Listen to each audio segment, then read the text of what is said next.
हम विश्वासी अतीत में नहीं भविष्य में जीते हैं। हम विश्वासी बीते हुए कल में नहीं आने वाले कल में जीते हैं, क्योंकि नया जन्म पाया हुआ व्यक्ति जानता है कि मेरा भविष्य स्वर्ग है।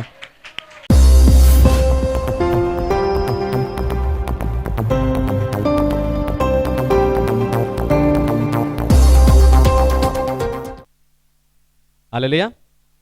तो आइए आज के वचन में चले, पवित्र शास्त्र बाइबल से आज का संदेश सुने। आज का संदेश है आपकी आत्मा का महत्व। आपकी आत्मा का महत्व। मनुष्य 3 चीजों से मिलकर बना है, आत्मा, प्राण और शरीर।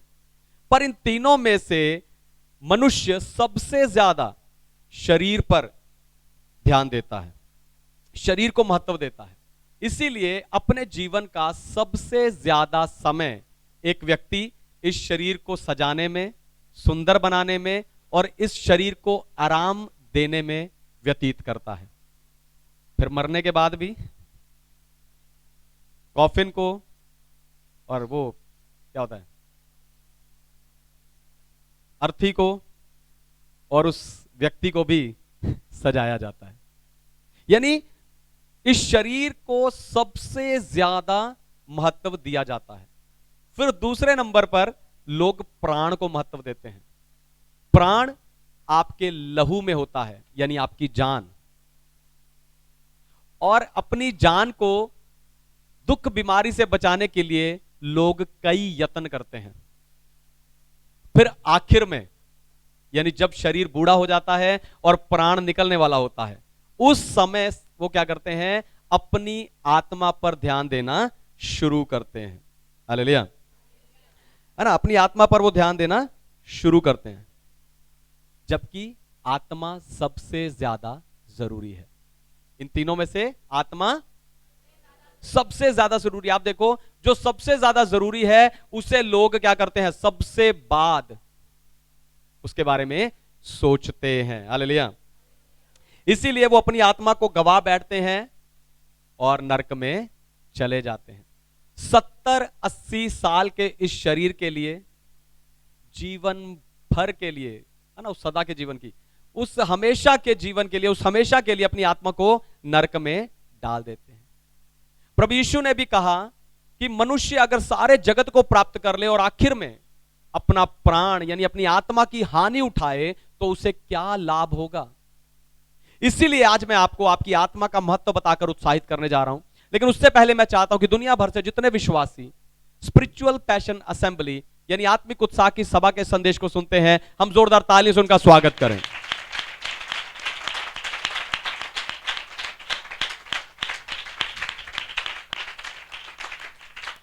आपकी आत्मा का महत्व। सबसे पहली बात, अपनी आत्मा पर ध्यान दें, शरीर पर नहीं। अपनी आत्मा पर ध्यान दें, शरीर पर नहीं। पढ़िए उत्पत्ति की पुस्तक अध्याय 3 वचन 7, जेनेसिस चैप्टर 3 वर्स 7। तब उन दोनों की आंखें खुल गई और उनको मालूम हुआ कि वे नंगे हैं, इसलिए उन्होंने अंजीर के पत्ते जोड़ जोड़ कर लंगोट बना लिए। आमीन। परमेश्वर के नाम की महिमा हो।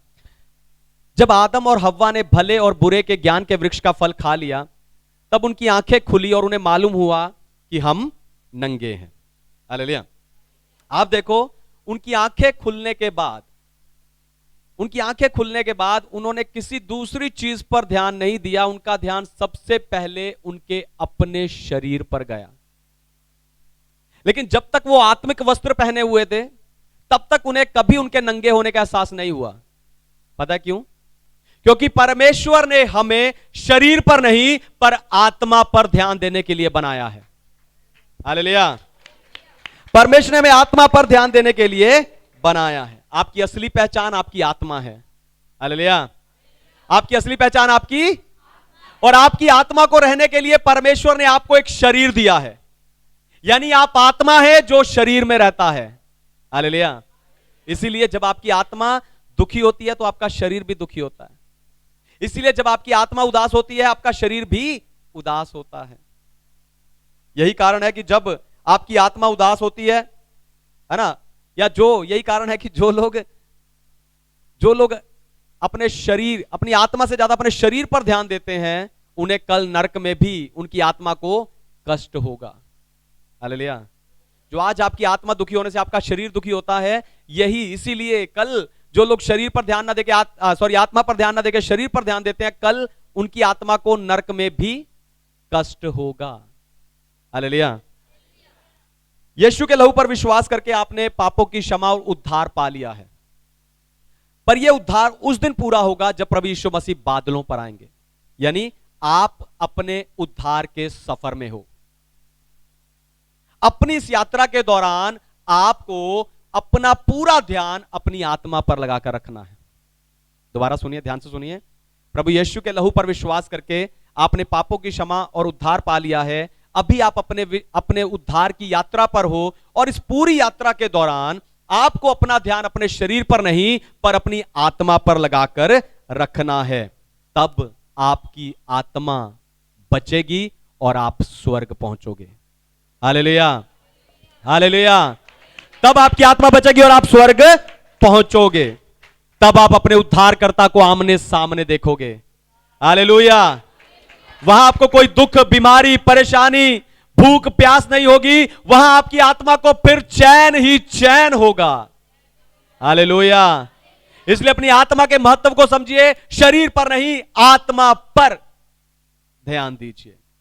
दूसरी बात, आत्मा को कैसे बचा सकते हैं? दूसरी बात, आत्मा को कैसे बचा सकते हैं? बहुत से लोगों की सोच है कि आत्मा को बचाना परमेश्वर का काम है। उन्हें लगता है कि आत्मा से मेरा कुछ भी लेना देना नहीं है, वो परमेश्वर का काम है। लेकिन ऐसे लोगों को मैं बताना चाहता हूं कि आपका फैसला परमेश्वर के फैसले पर निर्भर करता है। हालेलुया। या यूं कह लो कि परमेश्वर के कल का फैसला आपके आज के निर्णय पर निर्भर करता है। हालेलुया। तो आप अपनी आत्मा को कैसे बचा सकते हो? मैं 3 बातें बताऊंगा। सबसे पहली बात है नया जन्म। सबसे पहली बात है, पढ़िए यूहन्ना का सुसमाचार अध्याय 3 वचन 3, gospel of John chapter 3 verse 3।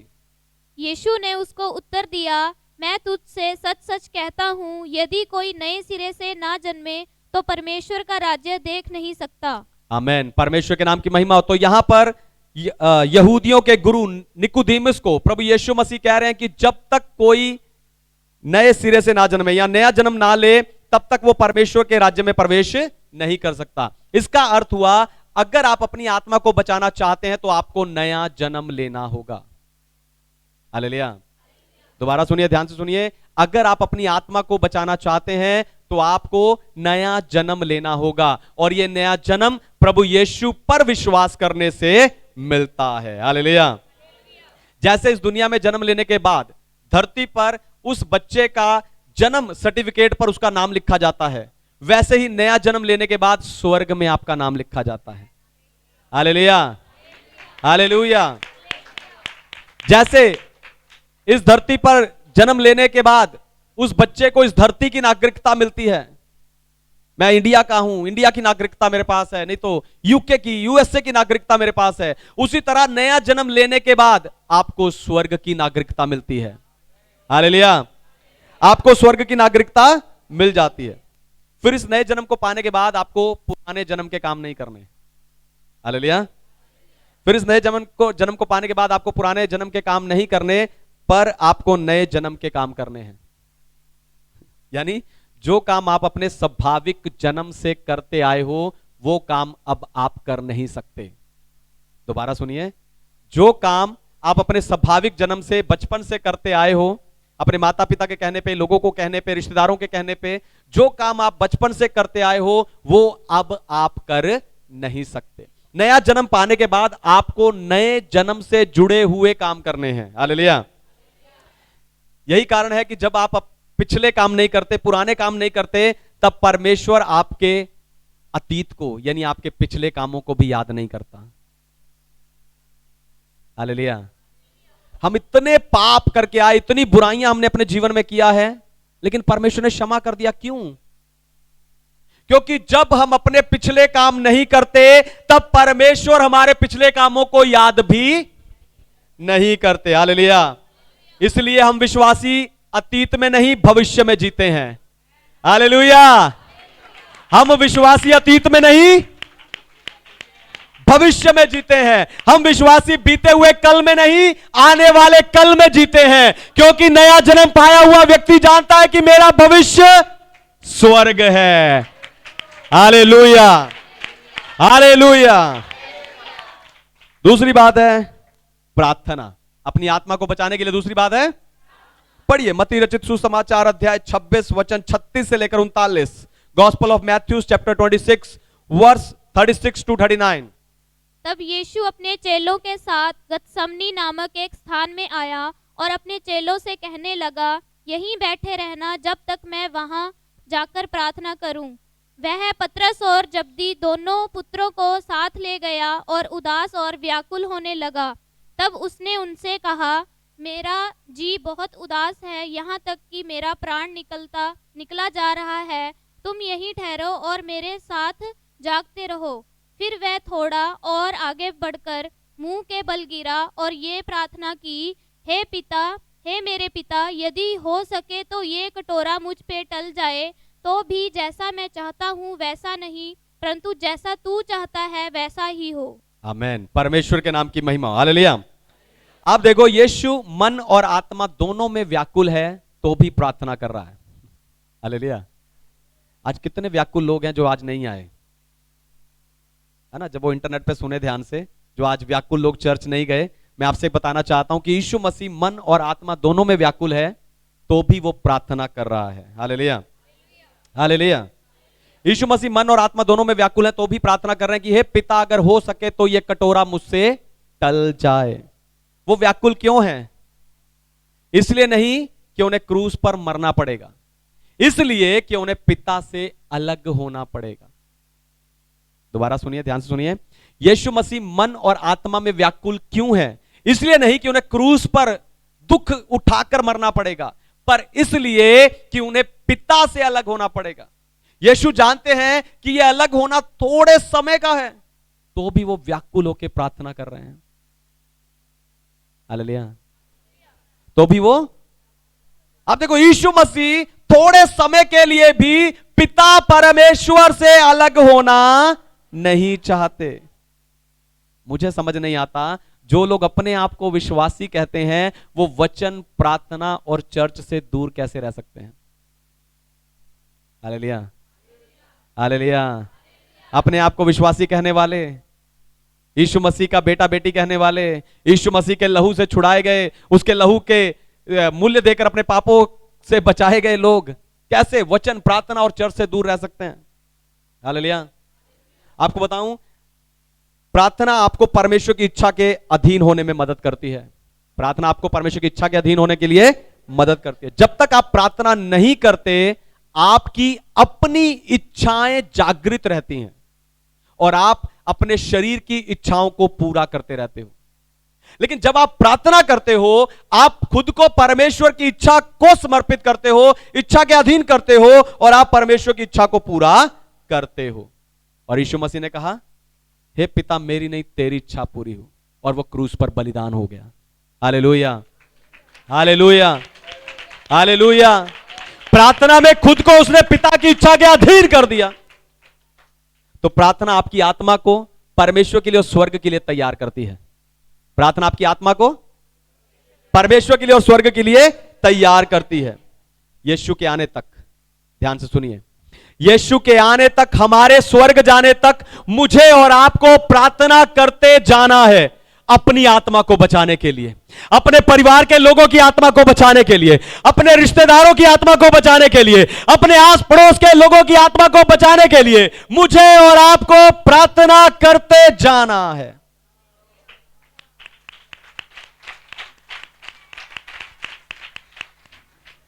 तीसरी और आखिरी बात, अपनी आत्मा को बचाने के लिए तीसरी और आखिरी बात है पवित्र आत्मा। तीसरी और आखिरी बात है, पढ़िए यूहन्ना का सुसमाचार अध्याय 14 वचन 23, gospel of John chapter 14 verse 23। यीशु ने उसको उत्तर दिया, यदि कोई मुझसे प्रेम रखेगा तो वह मेरे वचन को मानेगा, और मेरा पिता उससे प्रेम रखेगा, और हम उसके पास आएंगे और उसके साथ वास करेंगे। आमीन। परमेश्वर के नाम की महिमा हो। हम उसके पास आएंगे और उसके साथ वास करेंगे। आप देखो, पवित्र आत्मा के जरिए, ध्यान से सुनिए, पवित्र आत्मा के जरिए पिता और पुत्र यानी यहोवा परमेश्वर और प्रभु यीशु दोनों हमारे अंदर, मेरे और आपके अंदर क्या करेंगे? वास करेंगे। आपको बताऊं, परमेश्वर अपनी इच्छा आत्मा को बताते हैं, शरीर को नहीं। हालेलुया। ध्यान से सुनिए, परमेश्वर अपनी इच्छा आत्मा को बताते हैं, शरीर को नहीं। पहला कुरिन्थियों 2 अध्याय में संत पौलुस कहता है कि मनुष्य की बातों को, जैसे मनुष्य की बातों को केवल उसके अंदर रहने वाला आत्मा ही जान सकता है, वैसे ही परमेश्वर की बातों को उसका आत्मा जान सकता है। Hallelujah, hallelujah. तो विश्वासी परमेश्वर की इच्छा को जानने के लिए प्रार्थना करते हैं, विश्वासी परमेश्वर की इच्छा को जानने के लिए प्रार्थना करते हैं, लेकिन वो जान नहीं पाते। क्यों? क्योंकि उनकी अपनी इच्छाएं जागृत रहती हैं। हालेलुया। और शरीर की इच्छा उन्हें परमेश्वर की इच्छाओं को जानने के लिए या पूरा करने के लिए, है ना, वो उन्हें रोक देती हैं। हालेलुया। तो उनके शरीर की इच्छाएं उन्हें आत्मा की इच्छा को जानने के लिए रोक देती हैं। लेकिन अगर आप, ध्यान से सुनिए, लेकिन अगर आप अपने अंदर वास करने वाले पवित्र आत्मा पर ध्यान देंगे तो आपकी आत्मा और पवित्र आत्मा दोनों एक हो जाएंगे। Hallelujah, hallelujah. अगर आप अपने अंदर वास करने वाली आत्मा पर, पवित्र आत्मा पर ध्यान देंगे तो आपकी आत्मा और पवित्र आत्मा एक हो जाएंगे। आप दोनों की इच्छाएं एक हो जाएंगी, आप दोनों के मकसद एक हो जाएंगे, और परमेश्वर के साथ एक होने का अर्थ है कि आप उस स्वर्ग के जीवन को यहीं अनुभव करोगे। हालेलुया। और जिसने स्वर्ग को यहीं पर अनुभव कर लिया, उसने अपनी आत्मा को बचा लिया और पक्का वो कल स्वर्ग जाएगा। Hallelujah, hallelujah, hallelujah. आइए